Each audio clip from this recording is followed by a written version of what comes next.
ஆதலால் பழைய புளித்த மாவோடே அல்ல, துர்க்குணம் பொல்லாப்பு என்னும் புளித்த மாவோடும் அல்ல, துப்புரவு உண்மை என்னும் புளிப்பில்லாத அப்பத்தோடே பண்டிகையை ஆசரிக்க கடவோம். பொல்லாப்பு துர்க்குணம் என்னும் புளித்த மாவோடே அல்ல என்று இங்கே பவுல் கூறுகிறார். இந்த இருதயத்தில் எழும்பக்கூடிய பாவமாகிய பொல்லாப்பு, துர்க்குணம், பொருளாசை இவையெல்லாம் புளித்த மாவுக்கு அடையாளமாய் இருக்கிறது.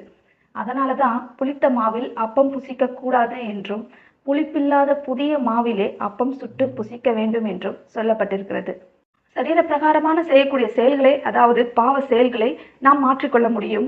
அது எப்படி இருதயத்தில் எழும்பக்கூடிய பாவ எண்ணங்களை, பாவ சிந்தனைகளை நாம் தடுக்க முடியும் என்று கேட்டால், அதனாலதான் புளிப்புள்ள மாவிலே அல்ல, புளிப்பில்லாத புதிய மாவிலே அப்பம் சுட்டு சாப்பிட சொல்லப்பட்டிருக்கிறது. புளிப்புள்ள மாவு பாவ சிந்தனைகள், புளிப்பில்லாத மாவு தேவனுடைய சிந்தனைகள். தேவனுடைய சிந்தனைகள் உள்ளே வரும்பொழுது இந்த பொல்லாத சிந்தனைகள் நமக்கு